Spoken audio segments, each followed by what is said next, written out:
It was hard to settle back to school routine when you'd helped to blow up a trainload of deadly gas and escaped from a tiger. On the other hand, at school she had 3 boring meals a day and was in absolutely no danger of being shot by a firing squad or buried in a dust storm. It was safe. It was also dull. How could anyone change the world stuck there in school? Ming wanted to change the world now. So far, she'd achieved a 16 out of 20 for her history project on how women had fought for the vote in Australia. 16 out of 20. She'd been there. She knew heaps more about the subject than Mr. Bores and his history books. At least she'd received 20 out of 20 for her term sustainability project, with a big red "Good work, Ming" written on the cover page. But Miss Simler had looked startled when Ming asked if the school would use the school car park to actually try out her idea of covering the world's concrete with roofs of green vines, grapes, ivy, even kiwi fruit to help stop global warming. What was the point of coming up with ideas to change the world if you couldn't do anything? Ming rolled back and glanced out the cubicle window again. The light was back. She sat up as the blue shimmer swirled into a glowing mist, coming closer and closer still towards the dorm. Suddenly, Herstory walked through what should have been the wall, then sat herself comfortably on the windowsill.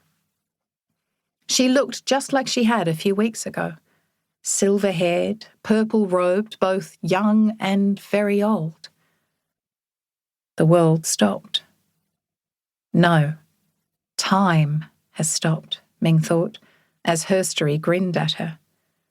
The rustles of bedclothes, the thumps of the possum up in the school roof, the mutter of the TV from Miss Simler's room at the end of the corridor had disappeared.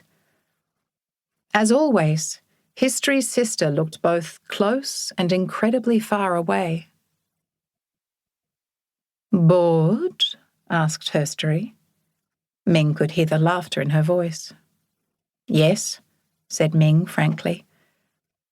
She'd been through too much now to fear Herstory, especially now she knew how much Herstory really cared about women and their stories.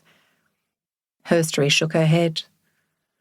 "Most people live in a little box of the present, neither gazing back nor looking forwards. The past is a fascinating place. How can you imagine your future if you don't know the past?" Ming nodded. Despite all the history she had studied, the past had been totally different from anything she had expected. Herstory raised an eyebrow, the blue light shimmering around her. "Do you want to go back? To another time?" There was no place for Ming now with the friends she'd made on her 2 previous escapades. It was sad to think she would never see Flo or Marie again, but good to know they'd led happy, fulfilled lives, and that they'd changed the world. "Could I go to a less dangerous place this time?" asked Ming tentatively. It wasn't that she was afraid exactly, but too much had happened, too fast and often violently in her other adventures.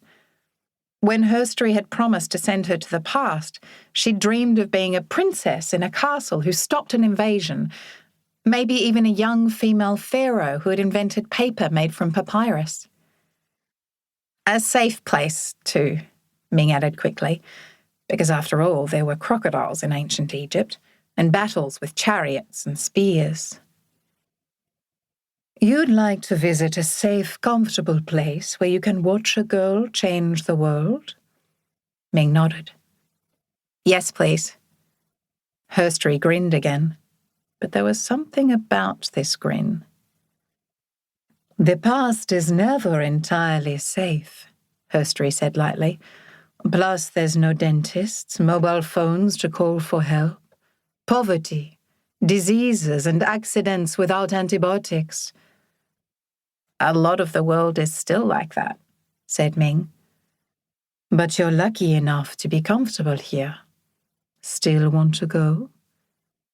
"You won't send me to a war this time? Or anywhere with tigers?" "Definitely no."